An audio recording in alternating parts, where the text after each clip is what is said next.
अस्सलामुअलैकुम। कैसे आप सब लोग? उम्मीद है आप सब लोग ठीक ठाक होंगे, खैरियत के साथ होंगे। तो जी welcome to my new vlog. और जैसा मैंने आप लोगों को पहले बताया था कि जो मेरा नेक्स्ट व्लॉग होगा वो क्वेश्चन और आंसर का होगा।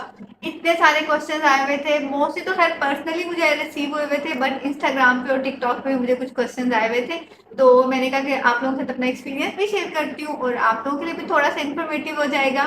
सबसे पहला क्वेश्चन जो मुझे बहुत ज़्यादा रिसीव हुआ हुआ है वो है जी हॉस्पिटल के बिल के बारे में। ठीक है, कि हॉस्पिटल का कितना बिल था या कितना कॉस्टली था या यहाँ पे डिलीवरी चार्जेस क्या होते हैं ना। ऑपरेशन का तो मुझे बिल्कुल नहीं पता, मैं आप लोगों से अपना एक्सपीरियंस शेयर करूँगी नॉर्मल डिलीवरी के बारे में। तो जी खैर मैं आपको एक बात पहले से बता दूँ कि यूएई में हर एक की इंश्योरेंस मस्ट होती है। ठीक है, सबकी इंश्योरेंस हुई भी होती है यहाँ पे ना, मतलब ये रूल है यहाँ पे। तो जी खैर कुछ इंश्योरेंस है जो आपको फुली पे करती है और जो कुछ इंश्योरेंस है आपकी वो मतलब कुछ परसेंट फिर आपने पे करना होता है डॉक्टर को या हॉस्पिटल को। तो ये तो आपकी इंश्योरेंस पे डिपेंड करता है कि आपके ऑफिस वाले ने आपकी कैसी इंश्योरेंस दी हुई है या आपने पर्सनली कैसी इंश्योरेंस करवाई हुई है।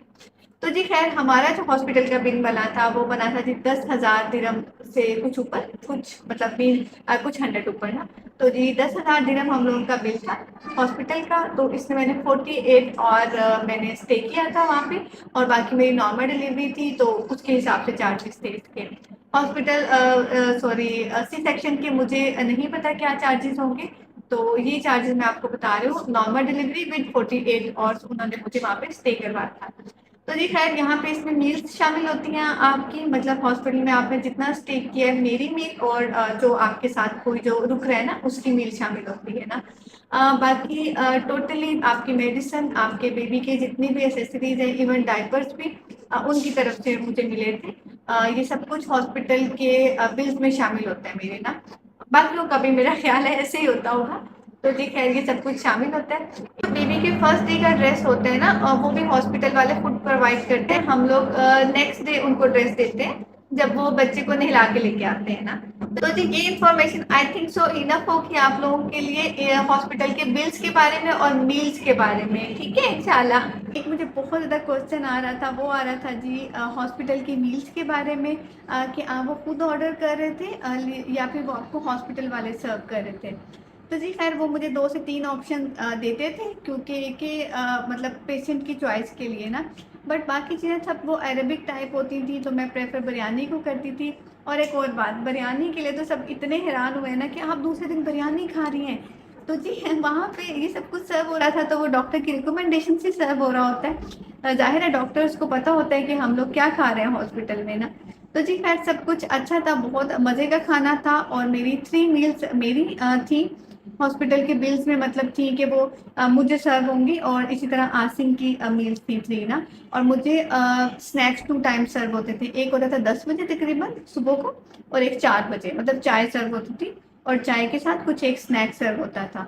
तो जी खैर ये सब कुछ मुझे खाना अलाउ था तभी मुझे हॉस्पिटल में मिला और मैंने खाया और बिल्कुल सब कुछ अल्हम्दुलिल्लाह अच्छा एक्सपीरियंस रहा मेरा ना। ओके, जो दूसरा क्वेश्चन मेरे पास बहुत ज़्यादा आ रहा था वो हो रहा था जी मेरे खाने पीने के बारे में। चिले में लोग बहुत कॉन्शियस होते हैं कि जी क्या खाना चाहिए कि आपकी जो एनर्जी है वो दोबारा से आ जाए, आप जल्दी से रिकवर कर लेना। और ख़ास तौर पे जैसे सब लोग मुझसे पूछे थे कि घर में कोई बड़ा नहीं था तो कैसे आपका खाना पीना चल रहा था ना। तो जी खैर जब अल्लाह में आसानियाँ करने पे आते हैं तो दोस्त और हमसाए इतने अच्छे दे देते हैं कि आप लोगों को हेल्प हो जाती है।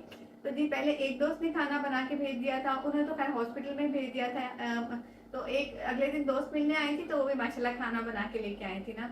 इसके अलावा 2 साल मैंने बना के रखे हुए थे। और बाकी आपको पता है पाकिस्तानी रेस्टोरेंट्स हर जगह हैं तो जी बाहर से भी खाना पीना आ रहा था बच्चों के लिए, आसिम के लिए। तो जी आसिम माशाल्लाह गरम करके दे देते थे तो 2 हफ्ते तो बेड पे खाना मिला मुझे। तो आसानियाँ हो जाती हैं।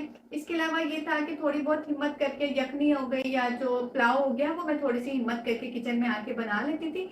सर्विंग मुझे बेड पे हो रही थी लेकिन थोड़ी सी हिम्मत करके तो यहाँ पे आके बना लिया करती थी। आसिम बाकी चीज़ें वगैरह रख देते थे और समेट देते थे ना। तो जी खैर आसानियाँ हो जाती हैं अल्हम्दुलिल्लाह, बहुत अच्छा रहा मेरा। और इसके अलावा मैं यखनी ले रही थी और सूजी का कोई पतला सा हलवा ले रही थी देसी घी वाला, दूध वाला। और फ्रूट सैलड्स, अंडे हर रोज़ खा रही थी। तो ये तकरीबन मेरी डाइट रही थी। बाकी रोटी चावल वगैरह सब कुछ मतलब नॉर्मल रूटीन वाला मैं खाना खा रही थी। और इसके अलावा आप लोगों को पता है कि नॉर्मल डिलीवरी हो तो इतनी कोई रिस्ट्रिक्शंस होती नहीं है कि ये नहीं खाना वो नहीं खाना। तो जी सब कुछ चल रहा था। देसी घी पाकिस्तान से लाई हुई थी पहले से, देसी घी हो गया, पंजीरी हो गई, सब कुछ चल रहा था माशाल्लाह। ओके जी, नेक्स्ट क्वेश्चन है मेरे पास कि जी जोया को गुट्टी किसने दी ना। तो जी जोया को अभी तक किसी ने कोई गुट्टी नहीं दी है। मैंने इवन जोया को अभी तक बिल्कुल भी हनी नहीं दी है। ऐसा नहीं है कि मतलब मैं कोई वहमी हूँ या किसी वजह से नहीं दी है, बस पता नहीं मैंने नहीं दी है अभी तक ना, क्योंकि वो टोटली मदर फीड पे है। तो अभी तक मुझे ज़रूरत महसूस हुई नहीं, और गुट्टी वाला कोई कॉन्सेप्ट ऐसा है नहीं है। अगर देना होता तो मैं भी आसी भी देते, ज़ाहिर बात है। लेकिन अभी तक किसी भी किस्म का कुछ भी मैंने उसे नहीं दिया है। जस्ट विटामिन डी के मैं उसे ड्रॉप्स देती हूँ जो डॉक्टर ने लिख के दिए मैंने, बस। इसके अलावा अभी तक मैंने उसे कुछ भी किसी भी किस्म का कोई फ्लेवर चेक नहीं करवाया। और जी नाम के बारे में सब लोग पूछ रहे हैं कि नाम कौन रखता है जी बच्चों के। तो जी चारों बच्चों के नाम 100% मैं और आसिम ने मिलके रखे हुए हैं। मतलब 100% हमारी अपनी चॉइस थी। आयजा लीजा के नाम आप लोगों को पता है थोड़े से ज़रा मिलते जुलते हैं, तो थोड़ा सा था कि बहुत मिलता जुलता नाम है। बट खैर जी हमने सोच लिया था कि यही नाम रखना है, तो आयजा लीजा ही रखा। और फिर जोया की दफ़ा हम नहीं लगाना चाहते थे नाम के साथ ना, क्योंकि ऑलरेडी बहुत ए के नाम के फैमिली में बच्चे हैं, और अपने भी माशाल्लाह दोनों बेटियों का नाम ए से था। तो हमने ए की सीरीज के बजाय सोचा कि जैसे आइजा और अलीजा में जी आता है ना, मतलब जी का साउंड काफी प्रोमिनेंट है ना, तो हमने कहा कि जी के साउंड से रखते हैं। तो जी खैर 2-3 नाम फिर फाइनल हुए, उनमें से जोया हमने झटपट से रख लिया, और शुक्रिल्लाह सबको पसंद आया माशाल्लाह। ओके जी, नेक्स्ट क्वेश्चन है जी मेरी या बेबी के बारे में किसी भी किस्म की मेडिसिन जो मुझे हॉस्पिटल से मिली और मैंने कितने दिनों तक खाई। तो जी मुझे भी हॉस्पिटल से किसी भी किस्म की मेडिसिन नहीं मिली थी, सिर्फ 5 दिन की मुझे एंटीबायोटिक मिली थी बस। और जोया को तो किसी भी किस्म की ना लगाने के लिए और ना खाने के लिए उन्होंने कोई मेडिसिन नहीं दी थी ना। मैंने जस्ट अपना 5 डेज़ का एंटीबायोटिक का कोर्स पूरा किया था, और मैं अपने डॉक्टर ने कहा था कि 6 मंथ तक मैं अपने जो विटामिन है ना वो ज़रूर लेती रहूँगा। तो बस जी वो मैं नॉर्मल ले रही हूँ, जो कि अगर आपने नहीं भी लेने तो इट्स ओके। बट अगर आपके पास हैं स्टिल, और मैं तो कहूँगी अगर नहीं भी हैं तो आप ज़रूर परचेज़ करें। और जो अपने विटामिन है ना वो एटलीस्ट 6 मंथ तक आप ज़रूर लें, कि आपकी रिकवरी के लिए बहुत अच्छे हैं ना जी। बस अभी के लिए इतने क्वेश्चन, ये बेसिक क्वेश्चन थे तो जो मुझे आ रहे थे मैंने आप लोगों को बताए हैं।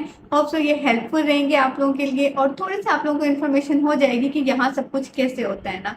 बड़ा स्मूथ होता है, बहुत अच्छा होता है। बाकी कि अल्लाह ज़िंदगी से तंदुरुस्ती दे के रखें इन हॉस्पिटल्स के भरोसे, तो ना अल्लाह पाकिस्तान में छोड़े ना यूएई में छोड़े ना। चलें जी, मिलती हूँ आप लोगों से नेक्स्ट व्लॉग में, तब तक के लिए अल्लाह हाफिज़। किसी भी किस्म का क्वेश्चन हो कमेंट जरूर कीजिएगा, मुझे अच्छा लगेगा, और थम्स अप ज़रूर, और कमेंट तो ज़रूर बनता है ना। चलें जी, अल्लाह हाफिज़।